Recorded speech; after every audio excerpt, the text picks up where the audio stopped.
राधे राधे दोस्तों पौष मास की शुरुआत हो गई है। पौष मास 9 दिसंबर से शुरू हो गया है, जो कि 7 जनवरी को समाप्त होगा। हिंदू पंचांग में पौष मास 10वां महीना होता है।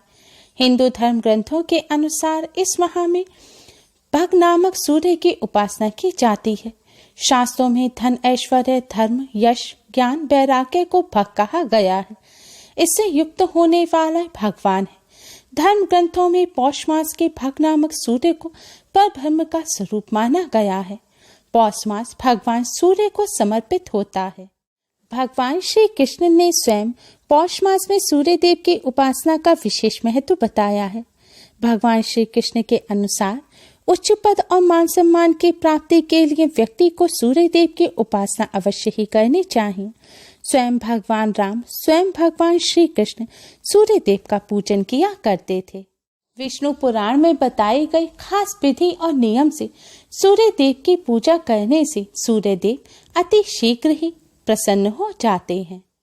हिंदू धर्म ग्रंथों में सूर्य को प्रधान देवता माना जाता है।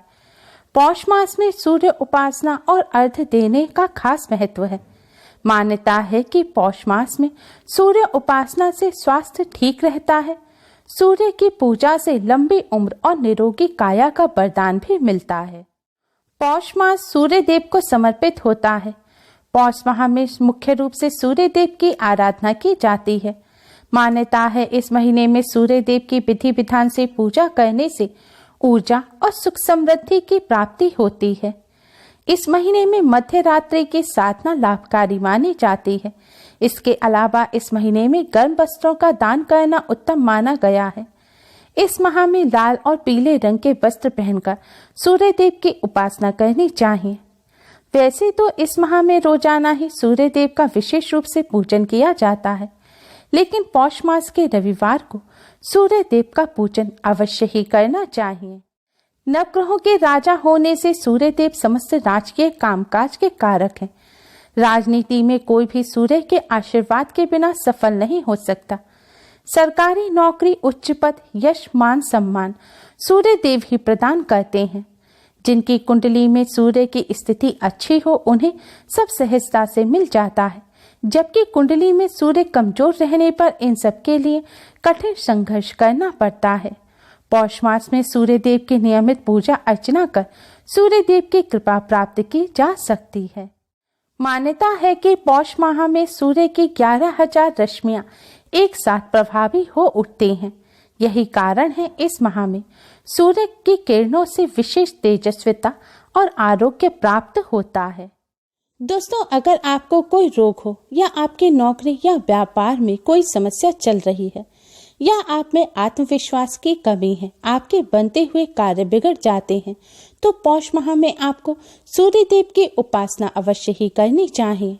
माना जाता है सूर्य देव की कृपा से नौकरी व्यापार में आ रही रुकावटें दूर हो जाती हैं, व्यापार अच्छा चलता है। सूर्य देव की कृपा से ही मान सम्मान और उच्च पद की प्राप्ति होती है और आत्मविश्वास बढ़ता है।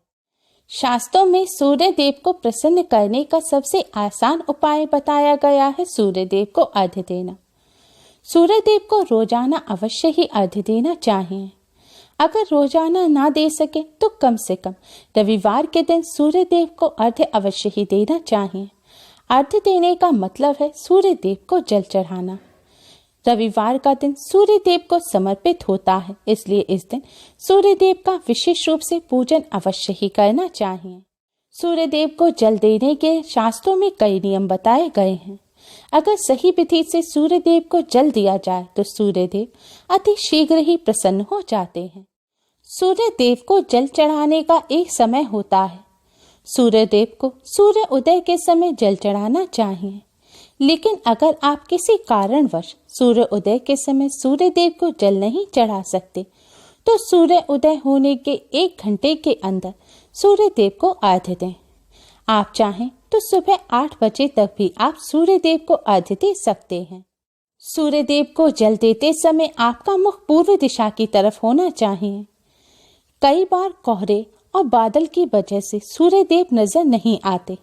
ऐसी स्थिति में भी सूर्य देव को जल देते समय आपका मुख पूर्व दिशा की तरफ होना चाहिए और आपको सूर्यदेव नजर ना आए तब भी पूर्व दिशा की तरफ मुख करके ही सूर्यदेव को जल देना चाहिए। कोशिश करें कि सुबह 8 बजे तक आप सूर्यदेव को जल अवश्य ही चढ़ा दें। अगर सुबह 8 बजे तक नहीं चढ़ा सकते तो आप दिन में भी किसी समय सूर्यदेव को जल चढ़ा सकते हैं, लेकिन ध्यान रखें कि सूर्यदेव को जल चढ़ाने से पहले कुछ भी खाना नहीं चाहिए। अगर आप बीमार हैं और आपकी कोई दवा चल रही तो ऐसी स्थिति में आप खा सकते हैं, लेकिन स्वस्थ व्यक्तियों को बिना कुछ खाए पिए ही सूर्यदेव को जल चढ़ाना चाहिए। सूर्यदेव को जल चढ़ाने से पहले स्नान अवश्य ही करें और जल चढ़ाते समय लाल रंग के वस्त्र ही पहने, क्योंकि लाल रंग सूर्यदेव को अति प्रिय है। अगर किसी कारणवश लाल रंग के वस्त्र नहीं पहन सकते तो ध्यान रखें भूलकर भी काले, नीले या कत्थई रंग के वस्त्र पहनकर सूर्यदेव को जल ना चढ़ाएं। महिलाएं पीरियड के दौरान भी सूर्यदेव को जल ना चढ़ाएं। सूर्यदेव को जल हमेशा साफ स्थान पर ही खड़े होकर चढ़ाएं। सूर्यदेव को जल चढ़ाते समय इस बात का ध्यान रखें कि आप जब जल चढ़ाएं तो उस जल की धारा आपके पैरों की तरफ बहकर ना आए। जल चढ़ाते समय पैरों पर छींट पड़ जाए तो उससे दोष नहीं लगता, लेकिन चढ़ाए हुए जल पर पैर नहीं रखना चाहिए। अगर जल चढ़ाने का कोई ऐसा स्थान नहीं है तो आप सूर्यदेव को जल चढ़ाते समय एक पात्र रख लें या फिर एक पौधा रख लें, गमला रख लें और वहां पर आप सूर्यदेव को जल चढ़ाएं। पात्र में जो जल इकट्ठा हो जाए उसे आप किसी पौधे में डाल दें।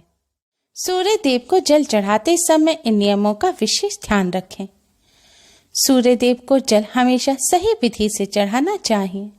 सूर्यदेव को जल चढ़ाने के लिए एक तांबे का पात्र लें।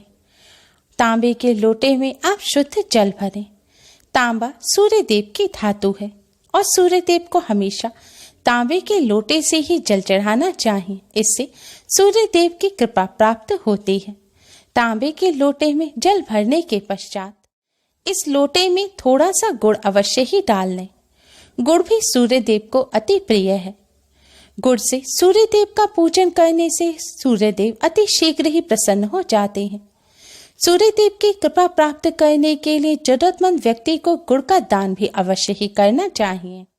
गुड़ डालने के पश्चात आप इस जल में थोड़े से साबुत चावल डालें और अगर गंगा जल हो तो थोड़ा सा गंगा जल भी इस पात्र में डाल दें और एक चुटकी लाल रंग का चंदन या फिर कुमकुम डाल दें। अब इस जल से आप सूर्यदेव को जल चढ़ाएं। सूर्यदेव को जल चढ़ाने के लिए सूर्यदेव की तरफ मुख करके खड़े हो जाएं और अपने दोनों हाथों में जल का पात्र अपने सिर से ऊपर उठाएं और फिर आप सूर्यदेव को जल चढ़ाएं। अर्घ्य देते समय हाथ सिर से ऊपर होना चाहिए। ऐसा करने से जल की धारा में से सूर्यदेव की सारी किरणें आपके शरीर पर पड़ेंगी, जिससे निरोगी काया प्राप्त होगी। हाथ सिर से ऊपर करने के पश्चात आपको सूर्यदेव को यह जल चढ़ाना है। सूर्यदेव को जल हमेशा 3 बार में चढ़ाना चाहिए, यानी कि थोड़ा सा जल चढ़ाएं, फिर 1-2 सेकंड रुकें, फिर चढ़ाएं, फिर रुकें, फिर तीसरी बार में आपको पूरा जल चढ़ाना है। सूर्यदेव को जल चढ़ाते समय सूर्यदेव के इस मंत्र का जाप करें। मंत्र इस प्रकार है: ओम घृणी सूर्याय नमः, ओम घृणी सूर्याय नमः। जल चढ़ाने के पश्चात जल के पात्र में अगर चावल या गुड़ रह जाए तो उसे आप जल के स्थान पर ही डाल दें।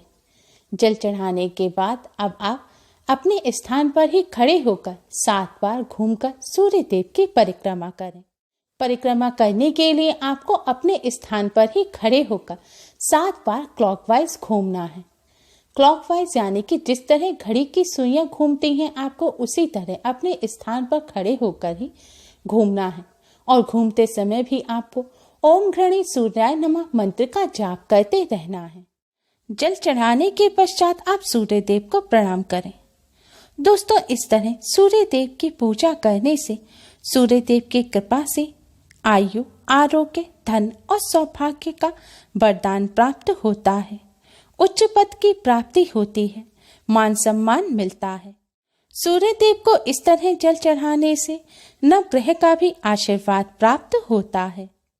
दोस्तों, सूर्यदेव को जल चढ़ाते समय इस बात का भी ध्यान रखें कि चप्पल पहनकर आप सूर्य देव को जल ना चढ़ाएं। इस तरह सूर्य देव का पूजन करने से सूर्य देव का आशीर्वाद प्राप्त होता है।